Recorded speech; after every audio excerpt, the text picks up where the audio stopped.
అలాగే పాఠశాల విద్యా కమిటీ చైర్మన్ గారికి, వైస్ చైర్మన్ గారికి, అలాగే గ్రామ పెద్దలైనటువంటి మేడం చిన్న వెంకటరాముడు గారికి, అన్నగారికి, అలాగే గ్రామ పెద్దలందరికీ నా యొక్క నమస్కారాలు. అలాగే 79వ స్వాతంత్ర దినోత్సవ శుభాకాంక్షలు. మనం ఈరోజు ఈ కార్యక్రమం ఎందుకు జరుపుకుంటున్నామంటే, ఇది మనకు 1947 ఆగస్టు 15వ తేదీన మనకు స్వాతంత్రం వచ్చింది. అయితే అంతకుముందు మనకు స్వాతంత్రం ఉందా అంటే స్వాతంత్రము లేదు. మన దేశాన్ని బ్రిటిష్ వాళ్ళు పరిపాలన చేసేవాళ్ళు. ఎందుకంటే బ్రిటిష్ వాళ్ళు మన దేశానికి ఫస్ట్ ఎందుకు వచ్చారు అంటే, వాళ్ళు వ్యాపారం చేసుకోవడానికి మన దేశానికి వచ్చారు. వ్యాపారం చేసుకోవడానికి వచ్చి మన దేశం అప్పటికే అభివృద్ధి చెందింది. మన దేశంలో పాడి పంటలు బాగా పండేటివి కదా.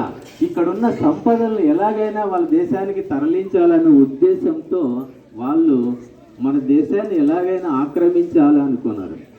అట్లా అప్పుడు మన దేశంలో మన స్వతంత్రం లేదు కదా. అప్పుడు చిన్న చిన్న రాజ్యాలుగా విడగొట్టుకొని రాజులు పరిపాలన చేసేవాళ్ళు కదా. ఆ రాజులు ఎట్లంటే బలవంతుందే రాజ్యం అని, ఎవడు బలవంతుడు ఉంటాడో వాడు అక్కడ రాజ్యాలన్నీ ఆక్రమించుకొని పరిపాలన చేస్తుండేవాళ్ళు. తరువాత ఏమైందంటే, ఈ రాజుల మధ్య ఐక్యత అనేది లేదు. ఐక్యత లేక ఈ బ్రిటిష్ వాళ్ళు ఒక్కొక్కరిని లోబరుచుకొని ఆ రాజ్యాలన్నీ కూడా స్వాధీనం చేసుకొని మన భారతదేశాన్ని అంతా కూడా వాళ్ళు స్వాధీనం చేసుకొని వాళ్ళ పరిపాలన అనేది చేశారు.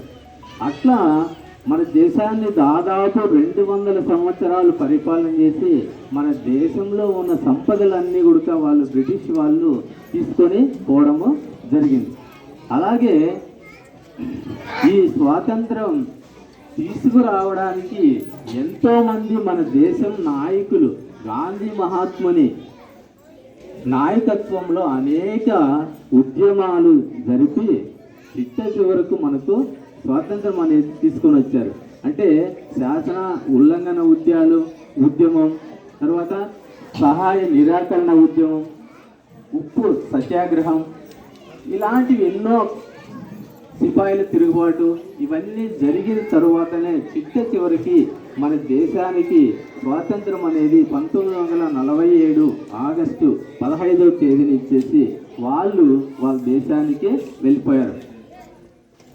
అయితే మన దేశానికి స్వాతంత్రం రాకముందు మన భారతీయులను ఈ బ్రిటిష్ వాళ్ళు చాలా హీనాతిహీనంగా చూశారు.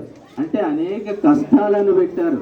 ఆడవాళ్ళని కాదు, మగవాళ్ళని కాదు, ముసలి వాళ్ళని కాదు, ఎవరిని దొరికినా కానీ వాళ్ళందరినీ కొట్టడం అట్లా చేసి అనేక కష్టాలు చేసేసి వాళ్ళని ఎక్కువ మందిని జైల్లోకి వేశారు. అంటే ఆ రోజు రాజకీయ నాయకులు చాలామంది జైలు జీవితం కూడా అనుభవించారు.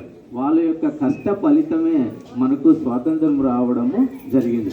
అంటే ఆ స్వాతంత్రం వచ్చిన తరువాత ఇప్పుడు మనము ఆ స్వతంత్రాన్ని నిలబెట్టుకుంటూ మన దేశాన్ని అభివృద్ధి చెందడానికి మన వంతు మనము కృషి చేయాలి.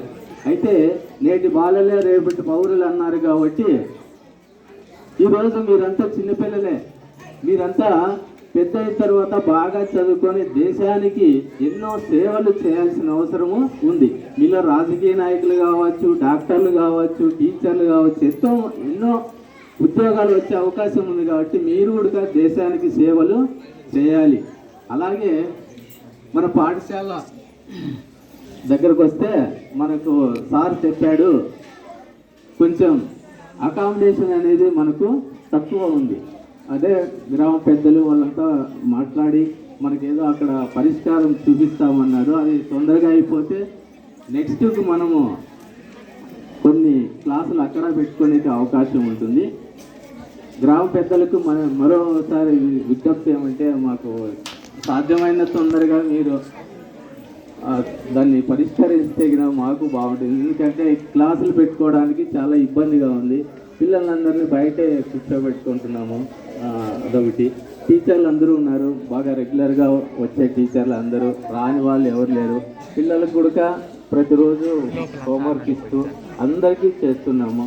ఎందుకంటే ఫస్ట్ పిల్లలు మన దగ్గరకు వచ్చినప్పుడు ఎట్లుంటారంటే, ఇప్పుడు ఒక కుమ్మరివాడు మట్టిని తీసుకొని వచ్చి ఆ మట్టితో కుండలు ఎలా తయారు చేస్తున్నాడో తెలుసు కదా.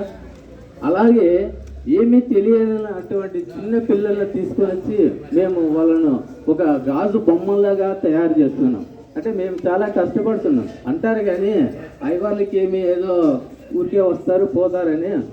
ఒక గంట సేపు వేరే వాళ్ళు ఒక గంట సేపు ఒక క్లాస్లో కూర్చోమను, ఎవరు కూర్చోలేరు. మేము పొద్దునే నుంచి సాయంత్రం వరకు వాళ్ళతో గడుపుతున్నామంటే చాలా ఇబ్బంది. ఎందుకంటే పిల్లలు ఒకరున్నట్లు ఒకరు లేరు. కాబట్టి మా కష్టాలు మాకుంటాయి. పిల్లలకు మాకు సాధ్యమైనంత వరకు వాళ్ళని తీర్చిదిద్దడానికి మా ప్రయత్నం అనేది మేము చేస్తామని మీకు కూడా మేము హామీ ఇస్తున్నాం. ఏదైనా కానీ హోంవర్క్ అట్లాంటివి ఇవ్వకుంటే మీరు డైరెక్ట్ మాకు వచ్చి అడగచ్చు, దాంట్లో తప్పు లేదు. మేము ఏమన్నా మా తప్పు ఉంటే మేము సరిదిద్దుకుంటామని మరోసారి చెప్పుకుంటూ